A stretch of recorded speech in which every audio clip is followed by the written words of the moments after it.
Israel ইরানের মধ্যকার ১২ দিনের শ্বাসরুদ্ধকর সংঘাত কেবলই অবকাঠামোগত ক্ষয়ক্ষতিতেই সীমাবদ্ধ নয়। এই সংঘাত দখলদার ইসরায়েলিদের আর্থসামাজিক পটভূমিকেও বদলে দিয়েছে। ইসরায়েলি গণমাধ্যম এবং অর্থনৈতিক বিশ্লেষণের তথ্য অনুযায়ী ইরানের বিরুদ্ধে এই আগ্রাসী সংঘাতে ইসরায়েলের আর্থিক ক্ষতি দাঁড়িয়েছে প্রায় $12 বিলিয়ন। তবে এটি চূড়ান্ত হিসেব নয়, মোট ক্ষতি হতে পারে $20 বিলিয়নেরও বেশি।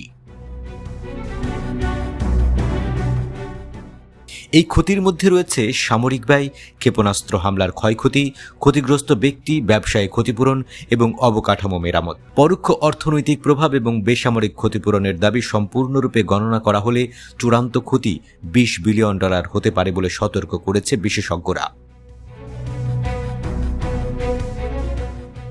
ইসরায়েলি সংবাদপত্র ইয়েদিউত অহরনোতের প্রতিবেদন অনুযায়ী ইসরায়েলি সরকারের কোষাগারে ইতিমধ্যে $6.46 বিলিয়ন ক্ষতি হয়েছে।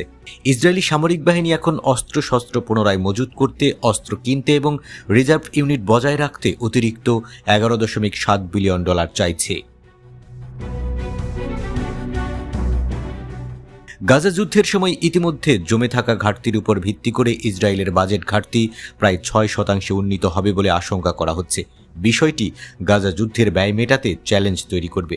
ইসরায়েলি ব্যবসায়িক দৈনিক ক্যালকালিস্ট জানিয়েছে, ইরানের বিরুদ্ধে সামরিক অভিযান এবং তেহরানের ছোড়া মিসাইল ও ড্রোন হামলা প্রতিরোধের জন্য প্রায় $5 বিলিয়ন ব্যয় করেছে ইসরায়েল, প্রতিদিন গড়ে যা প্রায় $725 মিলিয়ন।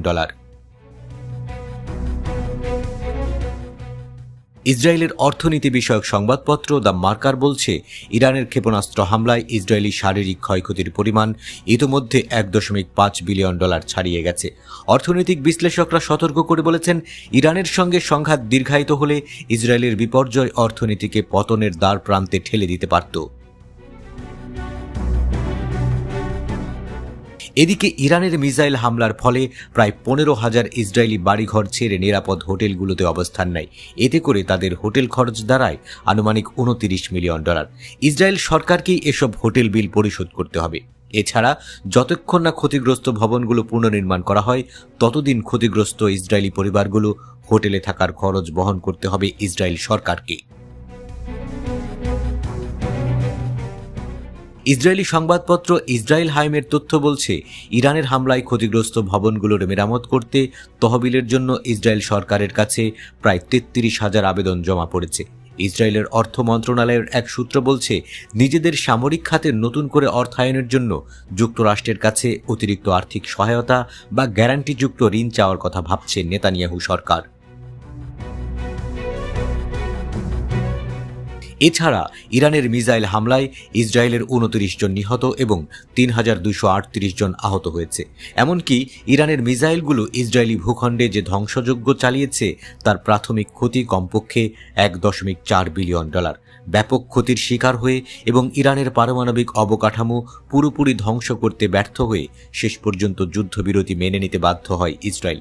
যুদ্ধবিরতি কার্যকরের পর ইসরায়েলের উগ্রপন্থী অর্থমন্ত্রী বেজালেল স্মোট্রিচ তো বলেই ফেলেছিলেন, এই সংঘাত নিঃসন্দেহে একটি তিক্ত স্বাদ রেখে গেছে। এতে করে বোঝা যাচ্ছে আসলে ইরানের সঙ্গে সংঘাতে কতটা ক্ষতির মুখে পড়েছে ইসরায়েল।